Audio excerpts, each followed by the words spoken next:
Her mother was an old woman, and in her tiny, completely decrepit house, one of the two windows was partitioned off.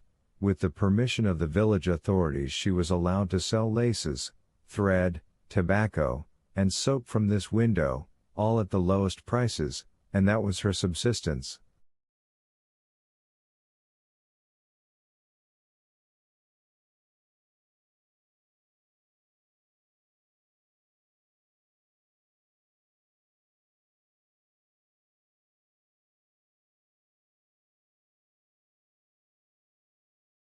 She was ill, her legs were swollen, so she always sat in her place.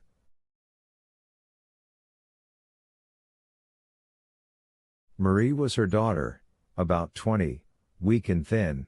She had been consumptive for a long time, but she kept going from house to house, hiring herself out by the day to do heavy work, scrubbing floors, washing laundry, sweeping yards, tending cattle.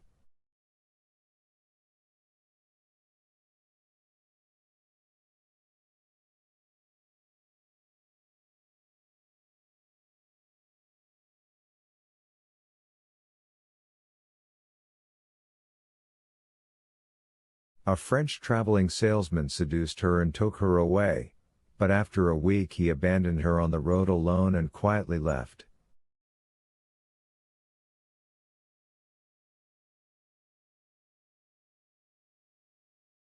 She came home, begging on the way, all dirty, ragged, her shoes torn. She had walked for a week, slept in the fields, and caught a bad cold. Her feet were covered with sores, her hands swollen and chapped.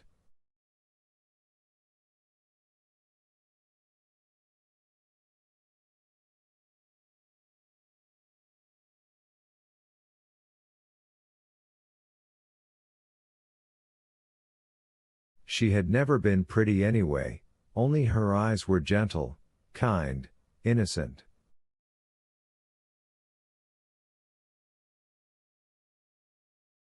She was terribly taciturn. Once, before then, she suddenly began to sing over her work, and I remember that everybody was surprised and started laughing.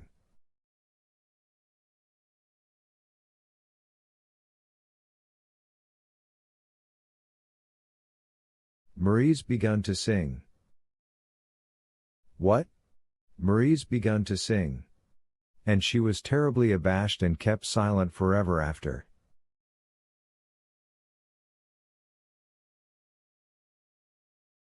People were still nice to her then, but when she came back sick and worn out, there was no compassion for her in anyone.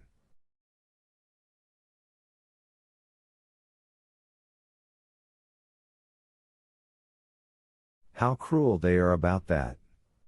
What harsh notions they have of it all.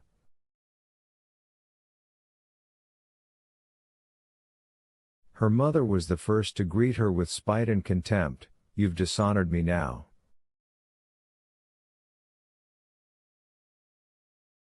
She was the first to hold her up to disgrace. When they heard in the village that Marie had come back, everybody ran to look at her, and nearly the whole village came running to the old woman's cottage, old men, children, women, girls, everybody, in such a hustling, greedy crowd.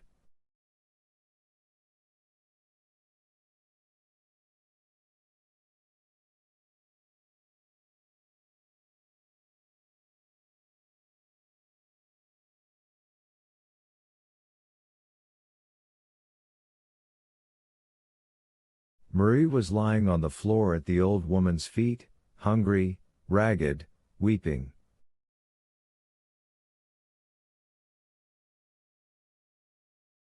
When they all rushed in, she covered herself with her disheveled hair and lay face down on the floor like that.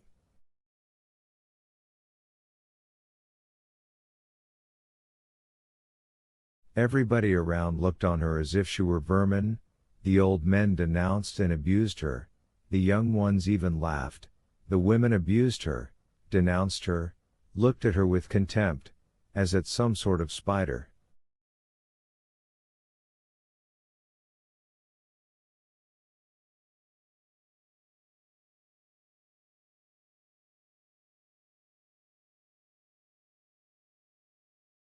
Her mother allowed it all. She herself sat there nodding her head and approving. Her mother was already very sick then and nearly dying. In fact, 2 months later she did die. She knew she was dying, but even so she never thought of being reconciled with her daughter till her dying day, never spoke a single word to her, chased her out to sleep in the front hall, gave her almost nothing to eat.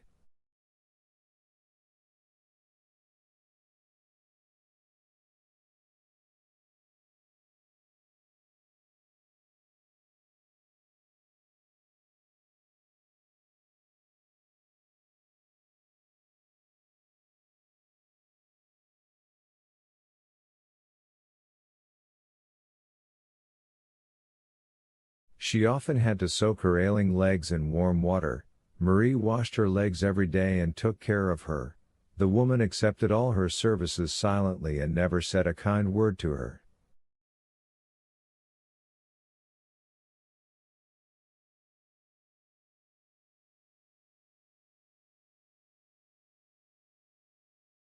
Marie endured it all, and later, when I became acquainted with her, I noticed that she approved of it herself and considered herself the lowest sort of creature.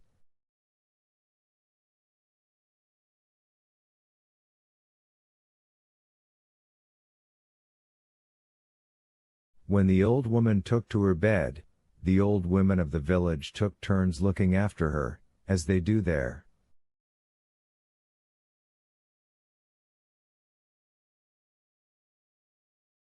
Then Marie was no longer given anything to eat. Everybody in the village chased her away and nobody even wanted to give her work as they used to.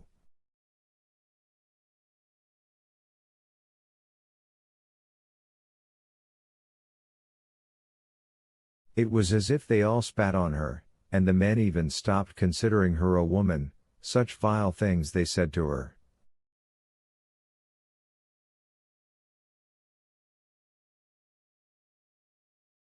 At times, very rarely, when they got drunk on Sundays, they amused themselves by tossing coins to her, like that, right on the ground.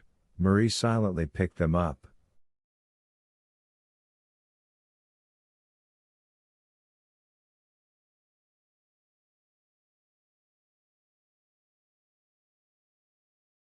She had begun to cough up blood by then. Finally her ragged clothes turned into real shreds, so that she was ashamed to show herself in the village, and she had gone barefoot ever since she came back.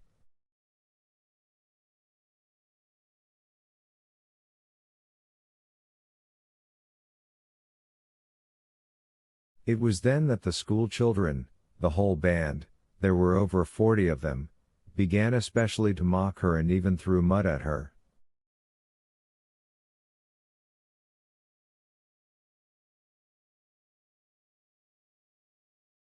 She had asked the cowherd to let her tend the cows, but the cowherd had chased her away.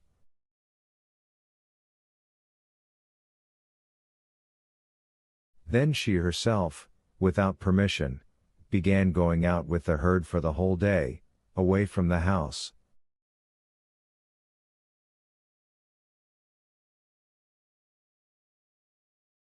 As she was very useful to the cowherd and he noticed it, he no longer chased her away and sometimes even gave her the leftovers from his dinner, some cheese and bread.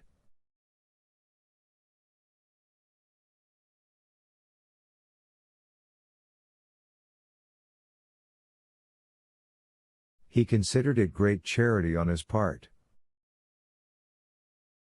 When her mother died, the pastor saw no shame in disgracing Marie before all the people in church.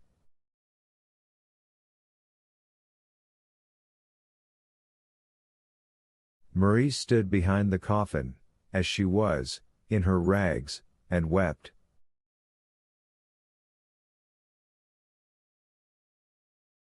Many people came to see how she would weep and walked behind the coffin.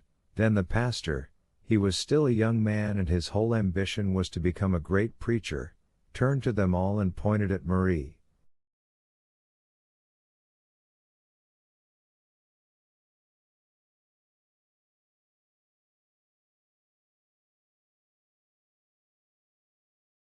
Here is the one who caused this respected woman's death, which wasn't true, because she had been sick for 2 years. Here she stands before you and dares not look up, because she is marked by the finger of God. Here she is, barefoot and in rags, an example to those who lose their virtue.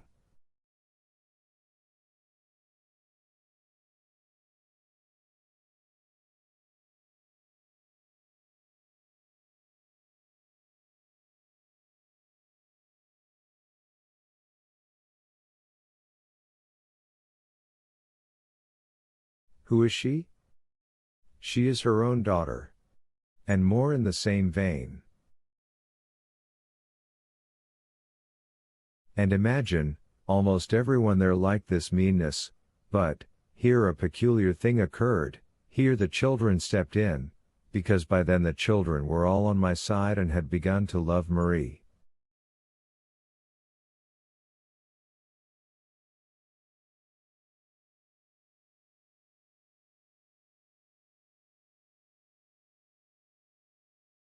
This is how it happened.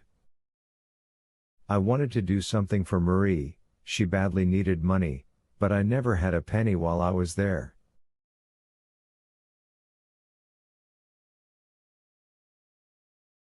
I had a small diamond pin, and I sold it to a certain peddler. He went from village to village trading in old clothes.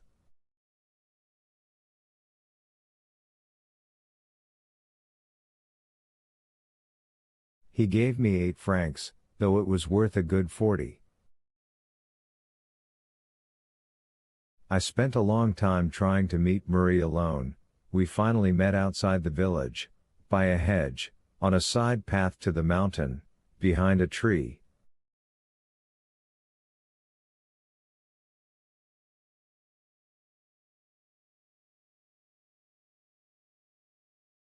There I gave her the 8 francs and told her to be sparing of them, because I wouldn't have more, and then I kissed her and said she shouldn't think I had any bad intentions, and that I had kissed her not because I was in love with her but because I felt very sorry for her, and that from the very start I had never regarded her as guilty but only as unfortunate.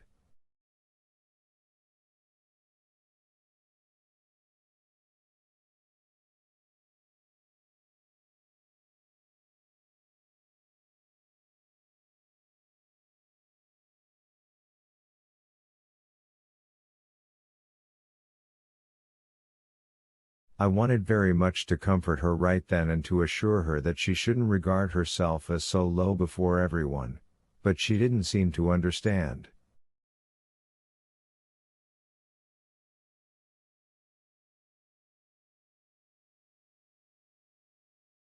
I noticed it at once, though she was silent almost all the while and stood before me looking down and terribly embarrassed.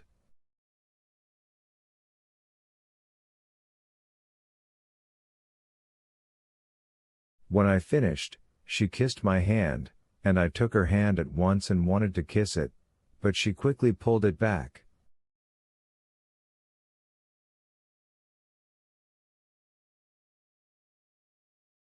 Just then the children suddenly spied us, a whole crowd of them.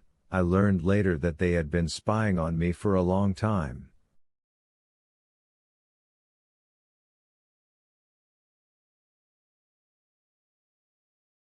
They began to whistle, clap their hands, and laugh, and Marie ran away.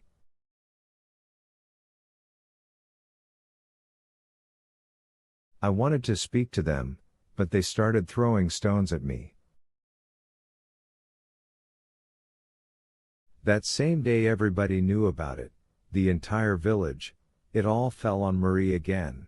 They now disliked her still more.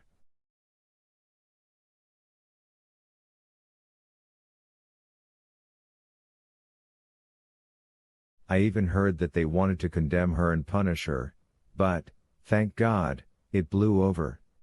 The children, however, wouldn't let her alone, teased her worse than before, threw mud at her, they chased her, she ran away from them with her weak chest, gasping for breath, they kept at it, shouting, abusing her.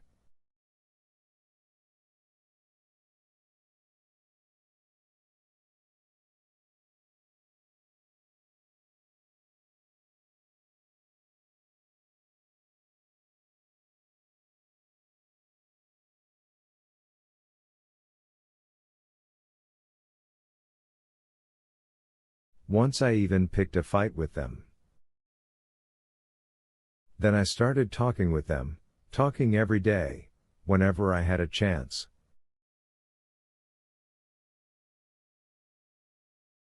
They sometimes stood and listened, though they kept up their abuse. I told them how unfortunate Marie was. Soon they stopped abusing me and would silently walk away.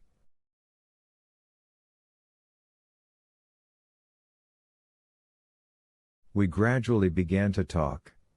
I didn't hide anything from them, I told them everything.